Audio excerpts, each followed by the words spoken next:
Welcome, friends. This is Adrian Sinclair with Apodcast.com, a podcast with interesting people. Today, my guest is Jordan Turner from Utah-based PopCulture Convention. Welcome to the show. Thank you. Thanks for having me. So today we're going to be talking about conventions, we're going to talk about pop culture, and we're going to be talking about cosplay. Yeah. And for those who are not in the know, uninitiated with what is what is cosplay? What is it? So cosplay is actually short for costume play. I don't know where it originated or how they when or where they shortened it, but that is, if you say cosplay within Utah or any other state, most people know. Mm-hmm. But the idea is that you take a character from a movie, a TV show, a video game, whatever, Mm-hmm. sometimes original as well, Right. and you become the character. So, for instance, with, say, Captain Marvel, the Marvel character, you could do, depending on which rendition you pick, Mm-hmm. if it's like the movie one or a comic-based one, you'd be like, okay, you're going to want the suit, maybe her jacket, maybe her mask with the mohawk hair. Right. And so lots of people they'll make it themselves. They'll Mm-hmm. go to a fabric store and purchase all the products necessary to sew it themselves. A lot of people will commission it. Mm-hmm. There's actually a large, workforce for that, Mm-hmm. at least within the United States as well as overseas. I've seen a costume somebody did. I think it was Deadpool.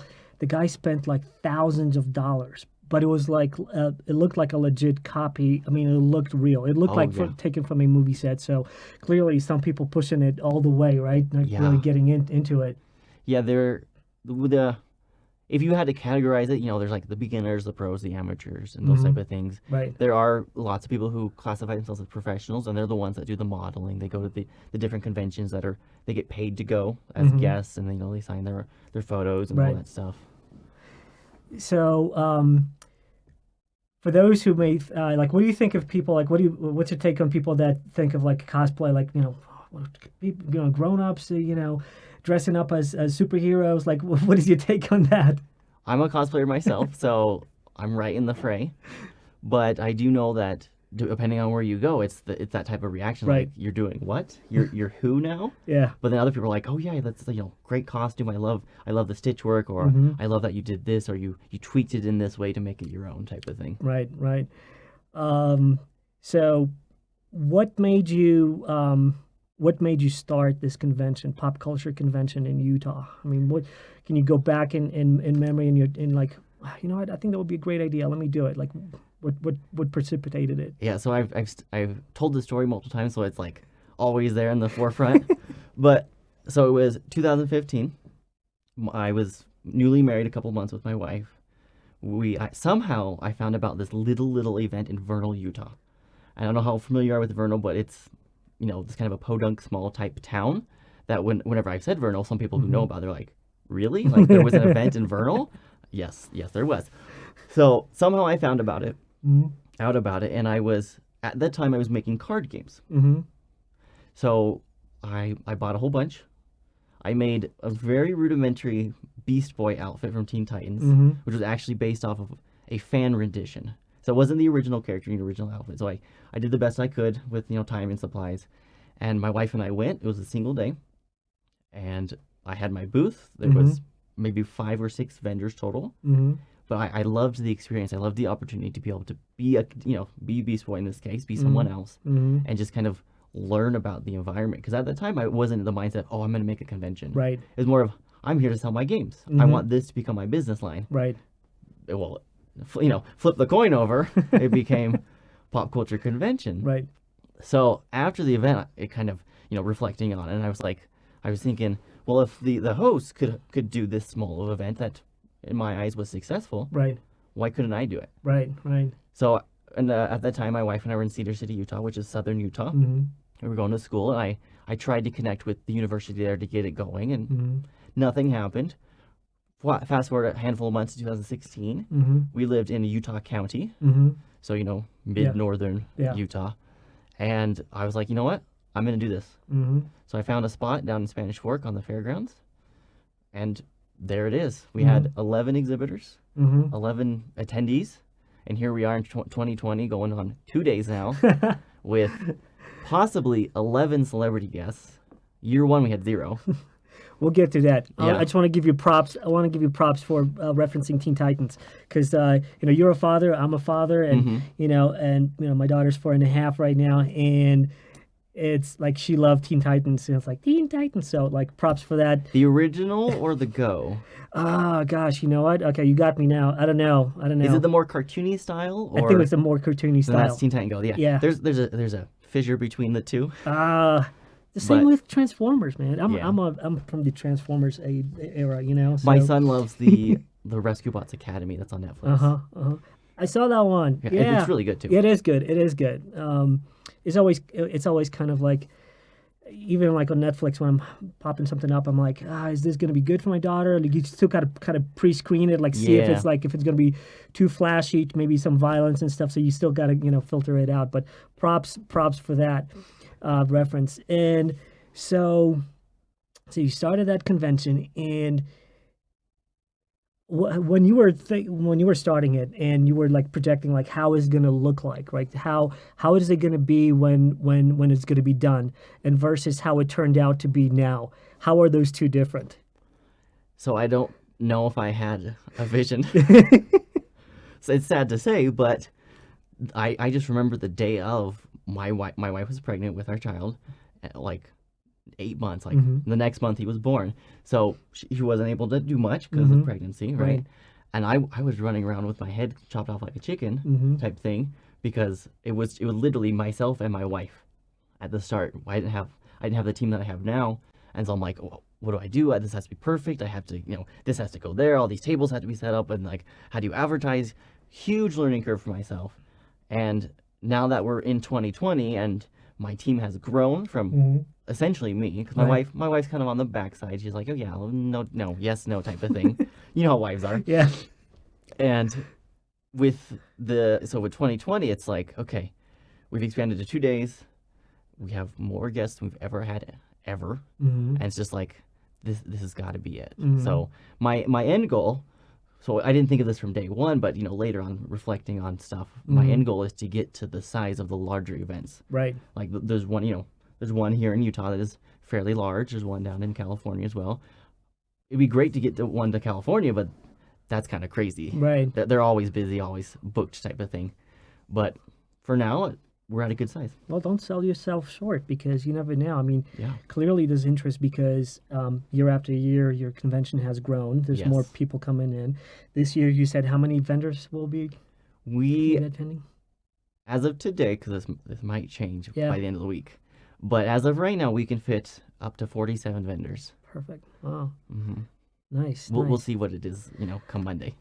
Well, it's and the convention is in May, right? Yeah, so it's May 29th and 30th. It's the last Friday and Saturday of the month. It's the weekend right after Memorial Day. Mm-hmm. So, because whenever I said May, I kind of said dates, people were like, Memorial Day? Like, no, afterwards. Right.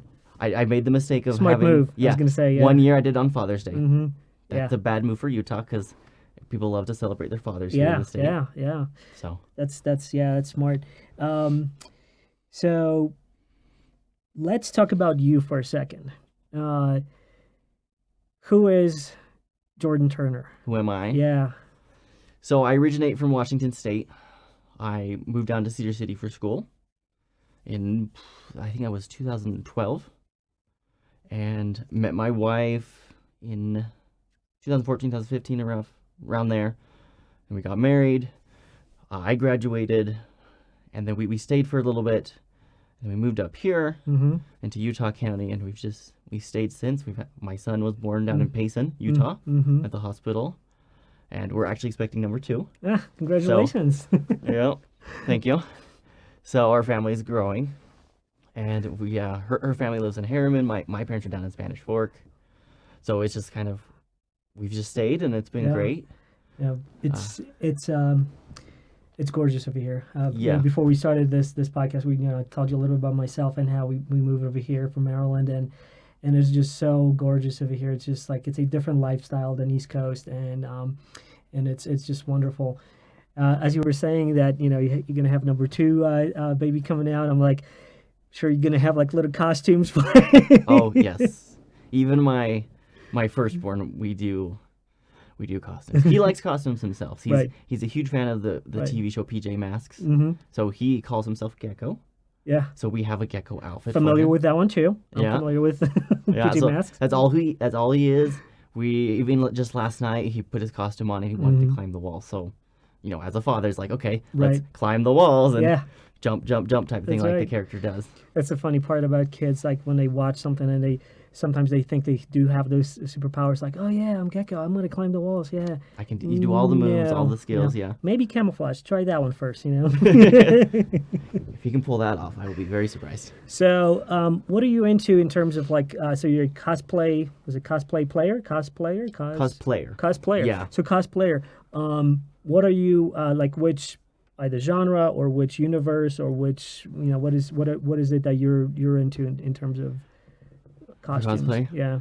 So I haven't done too much of it, but I do I have a Facebook page. It's called Hylian Hero Cosplay. So it's more based on the Legend of Zelda series because I really love the series, especially the Breath of the Wild that came out for the Switch, and I can't wait for number 2. So so I have a couple characters from that franchise. I have my favorite, which I'm the most proud of, because I did it all from scratch.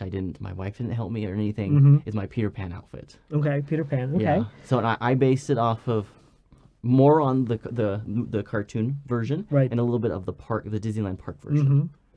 So that's my favorite. I love to embody the character, and that's actually what my shoes that I'm wearing today. You might not be able to see it on the camera, but I found these on Facebook for a good deal. Lift your leg up. Lift your leg up. Let's see. Oh, there you go. Now you can see them. Oh. Yeah. Oh, wrong way. Somewhere there There you go. go. Yeah. Awesome. So found a good deal on Facebook, and once it snows, they come out Nice. because they're my boots. So my question is going to lead you to is leading us to the next question, which is, so Peter Pan and that universe, that space. If there would be a magic portal that would open up in your house, and you're in the house, and suddenly there's this magic portal that opens up into that universe, and it's shrinking. You have limited time to get in over there, and you needed to pack your backpack or your suitcase. What would we find in your suitcase? Oh, well, I guess it depends on what the universe is, but Well, if it's like the Peter Pan fantasy type of universe, well, hopefully they have electricity, so a phone charger and my phone. So you think you would have coverage over there? Well, I don't care about the coverage I just- because if they have Wi-Fi, it doesn't matter nowadays. But be able to take pictures to document type of thing. Right. But I guess it would probably be my Peter Pan outfit. If it was Neverland Right. type of thing, it'd be like that might be all I need Mm-hmm. because faith, trust, and pixie dust, and you Right. can fly. Right. Yeah, a good vessel container for pixie dust to bring Which I some do back. have. Oh yeah, what shape? It's just a little. It has pixie dust in it Uh-huh. as part of the outfit. I have a little leer that was actually given to me from another cosplayer. Nice. I was at an event up in Salt Lake for my card games as well as for PopCulture Convention, and I was dressed as Peter Pan. And this cosplayer, she was being Wonder Woman. She's like, "Oh, I have this leer that just a little made from glue sticks or something, like, really cute." She's like, "I don't use it. Do you want it?" Yes, it's part of the outfit. Of course I do. I love it. So let's talk about some of the participants in your convention, like people that buy tickets and show up and participate in the whole thing. You've been doing this for a couple of years, and it's been growing steadily. What were some of the biggest sort of surprises, good and bad, in terms of who's showing up, what they're doing, how are they interacting, what is the dynamic? So this isn't necessarily of who has shown up, but it's just more of the celebrity agents that reach out. It's just like, I represent these people, and you're like, oh, what? and then I tell my team, and they're like, kind of flabbergasted by who's been contacting me. But in terms of attendees, I guess, because it doesn't have to be necessarily celebrities, but what were some of the surprises in terms of even people embodying the characters or their costumes or what were some of the surprises? Because you always some people will take it to that next level, but some of them will be super creative, wow, that was amazing, that really surprised me. So any of those moments? Yeah, so the first one that comes to mind was actually from our last event, our June 2019 event, where a cosplayer came as a predator. Oh, and I saw the picture. Did you see the picture online? And it was this character, cosplayer had to have a handler, someone to help them, Right. because they couldn't really see out of their Mm-hmm. outfit. And they entered the cosplay contest and they won a prize. They won one of the levels. I don't recall which one, but it's like sometimes you get that level and you're like, that's awesome. And then you Yeah. get some of the people who aren't to that level yet. Mhm. Like they're definitely trying, and you're like, well, that's still pretty good. Like Mhm. there was a family that actually showed up at the event from the Hayao Miyazaki movie Howl's Moving Castle. I don't know if you're familiar with that I'm movie. not familiar with that. Oh, it's a really good one. You should definitely watch it. So they dressed up, the father dressed up as the male character, Mhm. the mom dressed up as the female character, and then there's a young boy that's kind of like adoptive son. So they, as a family, they dressed up as the three corresponding characters. Mhm. And I saw them at the event. I was like, that's really good. And we actually reached out to the mother, like, you should be one of our cosplay judges. She's like, I'm not comfortable with that. I was like, okay, that's fine. Mhm. Because I thought her skill was Right. great. Yeah, there's a really nice compilation of like pictures and videos in a video on your website, which kind of gives you the feel and of like what's happening there and the costumes. And yeah, some people are really getting into it, and so I'm really super excited to see what's going to be happening this year. Any predictions? Well, yes, but I can't. I can foresee a certain character from a certain anime coming if this certain celebrity guest actually comes. I can't say anything because it's not official. Let a teaser. Yeah. And so we talked about before shooting this podcast. I mentioned to you that I have a Star Wars Imperial Scout Walker ATST that I would love to I don't know, contribute to your thing. So maybe we're gonna show some of the pictures of how that looks, and I would love to kind of get it up over there to I think it might draw in some additional people that are into Star Wars, and it's always fun to see it. I mentioned to you that we had it at Megaplex, and it was fun to see people just kind of like having this imposing 12-foot replica of this I call it Chicken Walker. That's a good name for it. And then people, and it was like right before the one of the the Star Wars movies was coming out, and the amount of people that showed up over there, and the manager called me up like, yeah, we had like people showed up as stormtroopers and this and that, just dressed up for the event, and then this overtowering thing was there, and it was fantastic. I loved it. So yeah, I sent the picture you sent to me of that particular event. Yeah. I shared it to my team, and I was like, do you guys want this there? And they're like, yes, we do. I was like, okay, it'll be there. Yeah, we'll make it happen. It'll be there. I was like, I know the owner. He's all cool. Oh gosh. So when you were launching your convention, I'm like in podcast. Yours is the podcast. I'm in the podcast event, yeah. mode. I'm in podcast mode.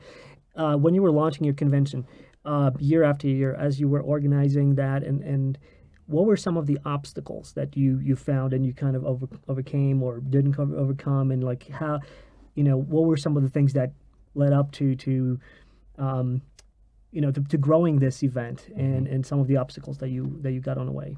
So one of the good obstacles was growth. Because as I mentioned earlier, it was basically myself running everything. I was doing exhibitors, I was doing sponsors, vendors, that's exhibitors. People get confused sometimes, and I guess I get confused too. Panels, cosplay, like every aspect of the convention was through me. Right. And then it got to the point where like I can't do this alone, so I brought in a friend of mine that he was actually on the my security team at the first event, and he's now my assistant director, and it's just month after month, year after year, it's like, okay, well, I'm too busy with life and work and everything else that I don't have time to handle this aspect. So so we reach out, we find someone that one of us has connected with at some point, and say, hey, do you want to be in charge of panels? Do you want to be in charge of cosplay? And for the most part, they're like, yeah, I want to be involved, because with the other events that go on in the state, it's the most that my understanding is that you can be a volunteer, which is totally fine. But to be in the inner workings of an actual event like this, it's slim, is my understanding. So when you reach out and say, do you want to be on my team? Do you want to be the backstage of everything that happens here? Right. They're like, yeah. Well, that's good to hear. That's good to hear, because I was going to ask you, like, how because that's one of the things that people quickly learn about, like when they grow, whether it's business or some kind of event or activity, is that you can't be in all places at all times, right? So that Right. growth is great, like you said, but then it becomes an obstacle because you can't just possibly do it all by yourself. There's just not enough hours in a day, Yeah. and so you have to start bringing in and drawing in, hopefully, the talent that wants to get involved, Yeah. and so that they can help you grow.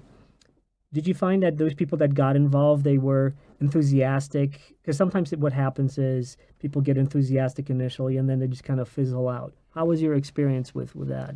It's a little up and down, Mhm. ups and downs for the moment, because all of us on my team, including myself, we're all volunteers at this point. Mhm. So none of us are paid for our positions Mhm. yet. That's one of our end goals. So all of us have to balance work, a full-time job usually, and family life and just normal things. So sometimes even for me, things get put on the back burner because you're like, oh, I have all these other things to do, and you kind of forget. But for the most part, the team is enthusiastic about the things. I tell them, oh, we have this guest booked, or this this is the ATST Right. is coming to the event. And they're like flabbergasted by all these things, and just not all of them have been from day one. My assistant director has, so it's been the two of us. So they haven't seen entirely the full growth from day one, but they've seen it because they've been at least to one event. So it's definitely that thing. I think it encourages them that we're doing a decent job at least to get to where we are. Right. The people that get involved in like making the costumes and everything, I'm trying to think like what else you guys can do. So you got the convention. What's happening other than costumes are being judged in the characters.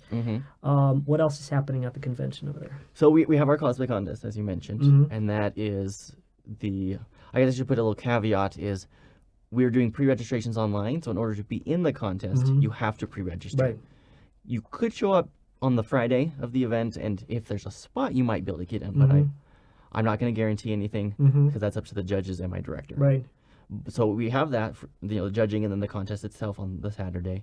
Both days we do have our exhibit hall. So as mentioned earlier, we could have an upwards of 47 exhibitors. So that most of them are usually local artists. I know some of them from like Ogden. I'm getting a few from Colorado actually, which is great for us because they're usually just from the area, Right. From Salt Lake or Provo or wherever it is. So that's a big encouragement for me to see that they're willing to travel for this event. We will have our celebrity guests will also be in the exhibit hall in the back end. So when they're at their booth, you'll have an opportunity to chat with them. Maybe get an autograph.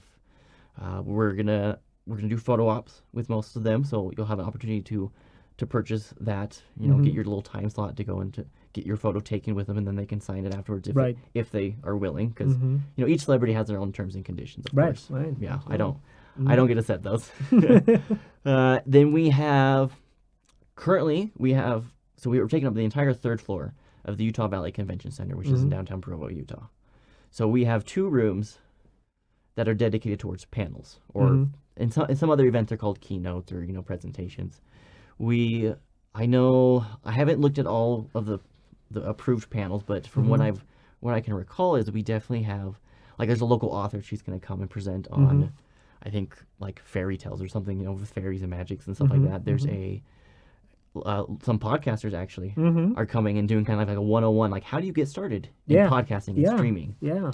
So since we're a pop culture convention, we can almost do any topic you can imagine. We do try to keep them family friendly because that's our overall goal for the entire event. We have kind of talked about being able to have the ability to have 18 plus panels. I know some of the other events do that, and it's been a big hit. So if we do any of those, they'll definitely be labeled, just so you're not bringing your 4-year-old right to something that's like, no, they don't need to be listening to whatever the topic is. We do have Walk into the Predator. Yeah. Whoa. My child is not here. There's 1 heat signature instead of 2. We also will have a game room. So one of my directors, she's in charge of that. We have one of our wonderful sponsors, Game Haven of Sandy. They loan us their game library every year. So we'll have card games and board games available that people can come in. They can demo them. They can play them. We might even do some tournaments. Which I know we definitely talked about it possibly like Uno tournaments, Mm-hmm. you know, or even whatever games they have there. Photo ops, as I mentioned, and then one of our new things is our main stage. What's that? So since we have the entire third floor, there's a specific spot that we're putting up just a stage, Mm-hmm. with chairs, of course. And this is an opportunity for anyone who performs of any kind, like music, they do a dance, they want to do their maybe a cosplay skit, Mm-hmm. they can sign up, and we'll give them a time slot. Could be 20 minutes, maybe 30 minutes. I think nothing longer than that, and they can just show off for that time frame. We need a local TV station to come over and do some coverage of that. Yeah, that would be awesome. And if not, then definitely some podcasters, But I'm Yeah. gonna definitely I'm gonna show up with a camera Do it. and take some footage, because it sounds it sounds like a lot of fun. I was gonna ask you about like when you started it, and where did you like the first year? Was it in the same location or was it a different location? Different You location. So mentioned, yeah. it was in Spanish Fork, Utah, Yeah. which we're in Draper here. So it's 30, 40 minutes-ish Yeah. south, depending on traffic, of Right. course, with always the construction. Yeah. But, so yeah, I was there. The building was maybe 800 square feet. Like, it was not very big. Okay. But I was like, as a graphic designer, I can do kind of to scale type as best my knowledge, best Right. ability. And then, so that was 2016. 2017 and 18, we moved to Pleasant Grove, Utah. And just on the Pleasant Grove Boulevard, there's an event center called Elevate Event Center. Are you familiar with doTERRA? No. So doTERRA is a big like essential oil company here in Utah. They have just kind of in front of them, I guess just west of them, they have like their merchandise store. Top floor is the event center. I see. So Okay. for 2017 and 18, we were there. We were kind of busting at the seams a little Right. bit. So then last year, 2019, we took up the entire third floor. So the reason why I asked you about it is because like I can imagine like walking in on like your first year when you're just proposing this. Was it as simple as like, hey, I want to do PopCulture Convention. I want to rent your space, and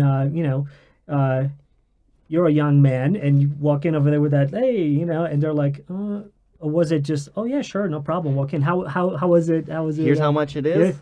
Due by And this it's all day. yours? That basically Nice. was it. Yeah, I haven't. So like the Spanish Fork, they're like, yeah, whatever. It's as long as you pay and Yeah. it's you follow the rules. Follow the rules, and We're totally yeah, okay. yeah. LFA they were totally fine with it. It was like a convention because it's usually used as a wedding venue Right. or little things like that. And they're like, oh yeah, that's fine. Uh-huh. Like that's cool. We actually had, because they usually have to have someone on staff on site, and so the gentleman that was on staff, he actually kind of filtered in and enjoyed some of the activities. Right. And he's like, thumbs I like up, like it. this Yeah, is I great. like I'll it. come again. And then the convention center, they're like, it's a convention center. It's Right. perfect fit. Some of the so what else is happening at the event? I'm thinking like, are there any workshops? Like I'm thinking like new people that are just getting into this maybe, and they have like no idea how to make a costume or anything other than just going to Party City or something and just buying Right. one. Any thoughts on like maybe having workshops if you don't have any? Like I'm sure there's like people that can teach other people how to be. Oh yeah. So we have that option. So if you go to our website, you go to the schedule page, there's a button that you can click that says, submit a panel or something along those lines. And it'll take you to our submission page. And at the bottom, you can choose what category it is. Is it a game or activity for, like for the main stage type of thing? Is it just a regular panel or is it a workshop? And so you'll fill out all the corresponding information. And then my director of panels they'll go through it all and approve the ones that we feel are a good fit for the right. environment. I haven't looked at the list recently, so there could be a workshop. I know that in the past, many of our topics have been cosplay related. For instance, in I think 2018, we had one with like Wigs 101. Like maybe not what is a wig. Right. Some people might need to know that How is question. it made? Yeah, but it's like, how would you wear the wig? How would you take care of the wig? How would you style or even cut it to match your Right. character? I think that would be an interesting thing to kind of like, because then you can get kids interested in it, and even adults like kind of expanding their skills and hobbies, and I think that would be an interesting thing to do. There's even now that you mentioned children in cosplay, there's actually kind of this subcategory for kids. I don't know how big it is because my son's not quite old enough for that type of thing, but I think in 2017 we actually had a father that he at that time was making his son's cosplays. And his son was maybe 5 or 6, maybe a little older, but it was just like, you want to be Aladdin? Let's go to the thrift store. Let's see what we can do. Right. And that was his whole like not franchise, but his whole topic was him as a father being nerdy with his son. And then he even had, because he did a panel about that, and there was another family that came in on the panel that it's like a family cosplay instead of just their children. Right. So it's definitely there. Yeah, I think creatively, a lot of things can be done on a budget. This brings me to something that I remember a friend of mine mentioned, that he literally was he was going to one of the dumps over here and bringing something out over there, and there was like free paint, like spray paint and paint that you can just go over there and get. And so he took a whole bunch of it, had some plywood, and then basically he and his family just had a ball, like, because it costed nothing, zero. Yeah. So I'm thinking there might be like fabric store, or maybe like some, I'm not sure if there's like any, fabric produced, factories over here, but they probably have like surplus, or like, the cuts and everything that can be acquired for free. And then you can just kind of provide that in a workshop. People can have a ball, like, learning stitching or something. Yeah, that's a good idea, actually. Yeah. I know my director of cosplay has suggested a sewing 101 type of course for that. Yeah, since you brought up kind of being thrifty and stuff. There's actually a cosplayer here in Utah. I'm gonna shout out to him. His name is Eric Allen Hall, and he's, to my knowledge, he's very popular within the cosplay realm just because he's a great guy. He does charity charity events all the time with the group he's with. But I think the key thing about him is that he is a thrifty cosplayer. So for instance, he has a Borg from Star Trek. I believe every piece of that is from like the thrift store, like a tube from some random machinery or something. Right. And as far as I know, whenever he goes down to Vegas for their Star Trek event, that's one of the outfits that he brings. And it's just like, oh my goodness, are you real? Yeah. Are you an actual Borg? Yeah. Yeah. So I follow him on Facebook as well, and it's just like, oh, here's my new outfit, and this is how I made it. And they're like, that's smart to go do that. Now, and I think Borg from Star Trek uniquely lend themselves to that type of thrifty, because like it almost looks like a compilation of a lot of different things. Oh yeah. Convention-wise, do you? There's other conventions that you mentioned that are over here in Utah. What are some of the other ones that you know of, and do you keep in touch with them? Do you collaborate with the founders or directors of those conventions? So a few of them, I'm friends of somewhat with the owners, the directors, and we have collaborated, but not on all of them. But some of the other events that are within Utah, we have, like the biggest one that I'm aware of is the FanX Salt Lake, which is this year, late this year, and they're always at the Salt Palace downtown. There's also Wizarding Days, and that one has more of an expo type feel. Like they do have vendors, they do have activities, but it's not the same style as my particular event, which is totally fine. And I've worked with them before. We've done booth exchanges with them. But that's a great one too. Especially if you're into the wizards and magic and stuff. Right. It's somewhat Harry Potter, but legally it's not Harry Potter. Wizarding Days, hence the name. Right. Wizarding Days. And then another big one, which they had their event last year in October, is Anime Bonsai. Okay. And they're up in Layton. And I'm friends with a handful of the staff actually, and we did the booth straight again, and they're busting at the seams. They've been around for 15 years, so they're one of the longer events here in Utah. It's just like they're busting at the seams, and the question is, what now? Like, what's our next step? Right. That's what I want to get to. It's like, I'm busting at the seams at this venue. What's next? Right. So, where do you see your convention in like 5 years? This is like the your standard cliche almost question, like, oh, what do you see in? But in 2025, like in 5 years, given the growth and the interest and what you've learned and where you're going with this, what is your vision? Not only like but like vision, because it could be not only like, hey, it's going to be bigger and grander. That's a given, right?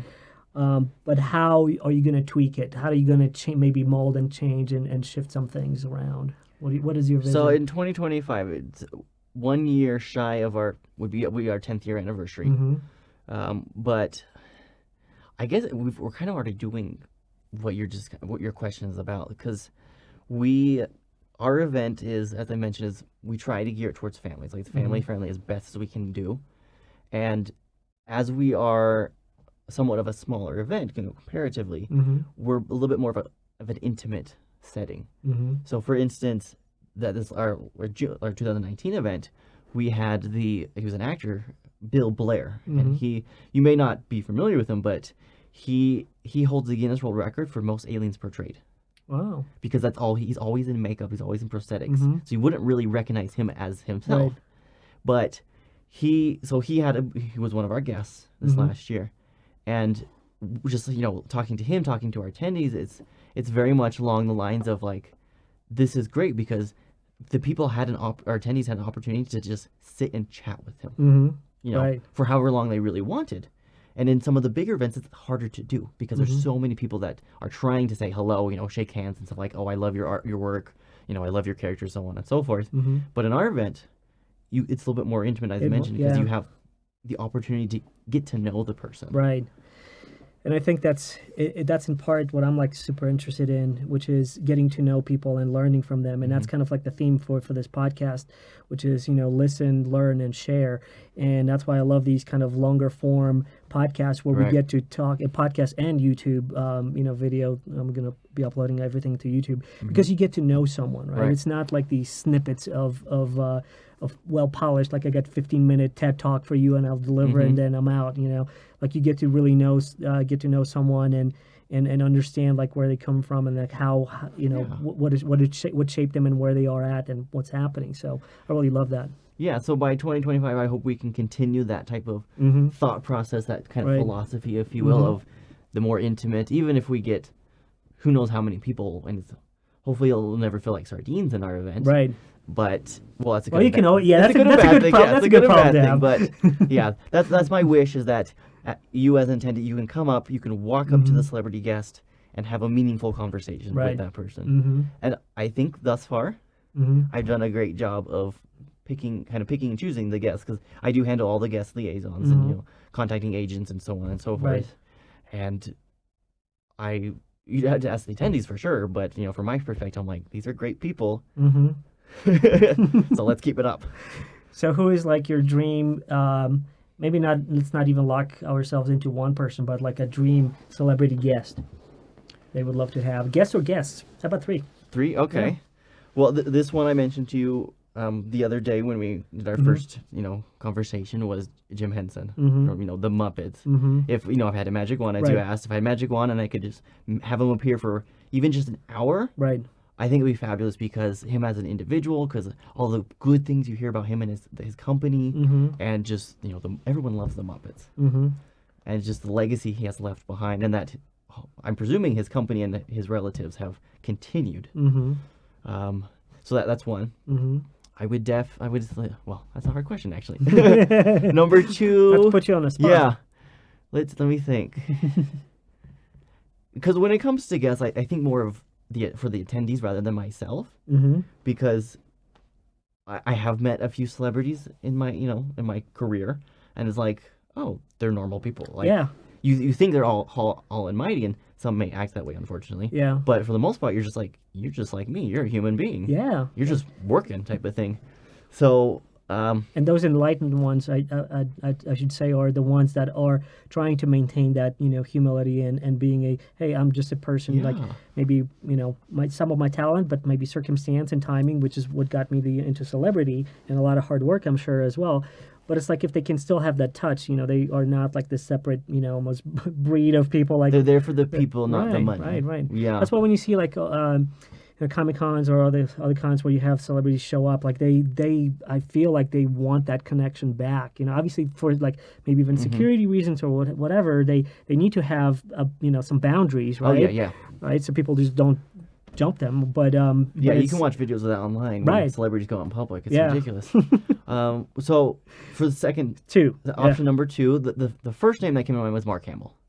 Just because he has been to Utah before, and he actually went to FanX, Salt Lake, and due to his popularity, they had to move his panel to the Vivint Smart Arena.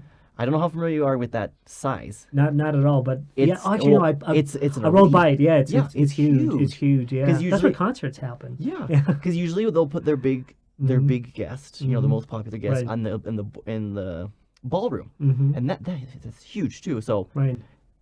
kind of scale wise, it's like, Mhm. oh wow, he was that popular, well, that cool type of thing. I didn't go myself, so I don't know how he is exactly as a person, but you hear all sorts of positive things about him. You gotta love Mark Hamill. He always struck me as a really down to earth person. Mm-hmm. Really connected and grounded. In fact, I was watching something somewhere at some point, to be totally vague, where he just dressed up in a stormtrooper's I think I outfit, saw that. and he was in Hollywood Boulevard, and he was just walking up and down and chatting up with people, and no Yeah, one they knew he was do that, him. and they're like, Yeah. I'm nobody behind this mask. Don't worry about me. And I think that's the kind of thing that he would do even more, because it's just. I think he wants that connection with his fans and with Because then they'll real people. Yeah, it's more like, oh, this is just a cool Yeah. stormtrooper. It's Mark Hamill. Yeah. Starstruck. Right. Praise almost, or Yeah. Well, you get crowdy. the through that veil, right? You Mhm. get the truest interaction with him, right? Yeah. Because you're not starstruck. You're not like, oh my goodness, I love you. Like, you're just like, hey, I love your stormtrooper, outfit. It's awesome. And then you get a conversation. It's like, unbeknownst to you, you would talk to Mark Hamill. Mhm. Oh, you sound familiar. Yeah. Oh, maybe. I don't know. I was in one or two things. Yeah. That's what he probably would say. Well, I'm glad you bring that up, because that actually helps me with the third Uh-huh. guest, Adam Savage from Mythbusters. Okay. So he has done just that, as you mentioned, with Mark Hamill. that Yes. He has gone to San Diego Comic-Con in costume. Mhm. And he usually, my understanding is that he'll document it and then maybe release it afterwards. I'm not sure. Yeah. But he'll go in a costume that he's like, oh, this is, like, he likes the character, and he goes, and then sometimes he'll reveal himself. I read about that. Do you remember what costume he was in? So he's been in Totoro from My Neighbor Totoro. Mhm. He was No Face from Spirited Away. Those are the only two I can remember right Oh now. but I gosh, think he's a done more than repeat that. offender. He's a repeat offender. Yeah, in this case. Yeah, I remember seeing something in which he had this, like, and obviously his workshop and his work and with Mythbusters in his own workshop, Mhm. and his fascination with building models and replicas, and Yes. and I think he has a YouTube channel on that, and it's just like exquisite pieces. I mean, he worked on. It was the Fifth Element, the Zorg, something like, it was like this weapon. Oh, He okay. like this. It was like he spent years getting it perfected, so it was like exactly as in the movie, and A it was replica.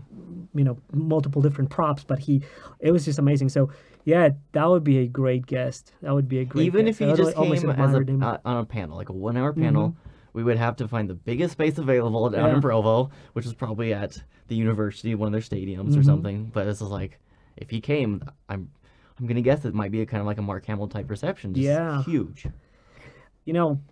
When we connected, and one of the things that, you sounded like a very interesting person, which you are, and I love what you. you're doing. But to kind of give me what was happening in the background over here in my head is, like, one time I was, I forget which city it was. It might have been Lehigh, but it was a comic book store. And I walked in because I chatted with a good friend of mine, and we were always like sort of like into comic books, and I was like, oh, let me check it out. I was going somewhere and I saw it. I turned around, I got in. It was such an active scene. It was unbelievable. I mean, the store was obviously full of comics, but there was like people playing games, board The games, game tables, yeah. game tables, Dungeons and Dragons. So that was happening. It was not like you would think, like, oh, comic books. Like, that's just so Oh, passe. no, That's like it's so comic books. Yeah, That's yeah. it is huge, and in fact, actually, a friend of mine, he's a talented artist. He's actually starting his own comic book, so maybe at some point I'll have him over here. So, yeah, send it my way too. Yeah, it is amazing. Why do you think that's happening? Like, why are people kind of, I don't know, like, for some it's nostalgia, for some it's like, you're a younger generation, so you have a different perspective on it as well. Right. Why do you think people are going back into, like, why is this popular? Like, everything is growing. People are kind of, is this escapism? Is it just entertainment? What do you think? It might be escapism. So, as some people may know, most Utah people don't drink. Right. So that could be something that they do. I don't drink myself, so Right. and I do enjoy comic books, but it's just like I don't really know. It just is. It is clean fun. It Yeah, is. It is. Maybe for some it needs to have a little bit of reframing. Like you're an adult. Why are you dressing up? In costumes and stuff like that. But hey, most people enjoy Halloween, and that's what we do, right? Yeah, So it's Halloween year round. It's Halloween year And I think round. that's part of it. Is just people enjoy being able to be crafty and creative and making their own outfits. Right. Even if it's they commission an outfit and make one part of it. Right. They still, as far as I know, they still enjoy the process. So we got about 3 minutes left because you're a busy person and you got to take care of some business and I just wanted to say that this was a wonderful conversation. I really had fun. I learned a ton, and I definitely want to be part of your convention in May. Yes. So we're definitely going to be staying in touch, and I'd love to do it again. Yeah, thank you for having me. Can I do maybe a few shout outs? Yes, absolutely. For my event? Yes. So tell us more. So I've mentioned a little bit about celebrity guests. We have right now I have 10 booked. So went from 2 last year to 10, maybe 11 for this year. So that's a huge leap for us. Yeah. I'm really excited. The ones that I can tell you, which have been publicly announced on our Facebook page and website, we have Michael Askey, and he played Young Rocky from Power Rangers, one of the Power Rangers series. I don't recall exactly which one off the top of my head, but he actually lives here in Utah. So he's a local. He also runs, I believe, a martial art studio, and he has a movie coming out on Amazon Prime. Phenomenal. So I might actually be doing an interview with him at the end of the month. So we'll have to keep an eye on that one. Maybe you want to bring him to the studio and use this venue if you want to record up here. That would be awesome. Maybe even for your podcast, too. Sure, I'd love to. I'm sure he's an interesting character and has some interesting stories to learn from. So we have him. We have Lauren Landa. She's well known for anime and video games. She was in Attack on Titan, Fire Emblem, like a whole just huge repertoire, all voice acting. She's a voice actor. I think I saw her picture on your website. Then we have, I have to remember because then we have John Smith, who is a DJ personality for the radio station The Arrow. And he's actually going to be our DJ for the After Hours Bash. So that's going to be great fun. Great. That's the Friday evening from 7 p.m. to midnight. It is 15 years and older. Just, makes it a little bit easier for everyone. But tickets are still on sale, so get your tickets. Yeah. So he's one of our guests. He might even do some panels. He loves G.I. Joes. Nice. Like the action figures, so that's pretty good. And then the fourth and most current guest announced, because we do have one more coming on the 11th, and, more, obviously, because I have 10 or 11 coming. Yeah. But the most recent one is Bob Bergen. So some people may not be familiar with his name, but he is actually, for like the past 20 to 30 years, has been the voice actor of Porky the Pig. No way. Yeah, for Looney Tunes. He was also the character No Face from Spirited Away, and he, from far as I know, he's usually the voice of Luke Skywalker on like video games, like Battlefront. So like he's done more. Wow. Have you seen Emperor's New Groove from Disney? No, I did not know. Okay, well, have you seen that movie though? No. Okay, well you should. It's really good. But there's a squirrel, and he's the voice of the squirrel, which I didn't know until until he sent in his little video that we published, for his announcement. Right. And says like, sometimes it's like the most surprising people that that you know or you don't know of, like do voice acting for some characters. So my daughter is into My Little Pony thing, and there's this character Discord in it, right? And I was like, wow, the voices sounds really familiar. And then I look up the credits. It was John Delancey, who was Q on Star Trek and other things. But love him to pieces. And I was like, wow, what a perfect fit for that role. So it's like sometimes it's just like you're just surprised by these. Yeah, because if they're versatile enough, they can change their voice. They can well enough. You're like, I know that voice. Yeah, I've heard that before. And then you look it up. You're like, oh wow. Yeah. So so what is your website so that people can go and visit it over there and get the tickets and learn more about it and all that? It's a mouthful. So it's PopCultureConvention.com. PopCultureConvention.com. Yes. On Facebook and Instagram, we're PopCultureCon. Twitter, we're Pop_Culture_Con. Because it was already taken. Someone, I don't know who, but they took the full word. And what we're going to do is, as you know, for every show that we do and every guest, we create a page, so with some pictures and context of what the podcast is all about. But we're also going to provide all of your links in there, so you can also find it on apodcast.com. And we're going to have all the links and all the ways you can get in touch with Jordan and be part of this wonderful experience. Yeah. Jordan, thank you so much. Really Thank appreciate you. it. Let's wrap it up. And Zach, take it away.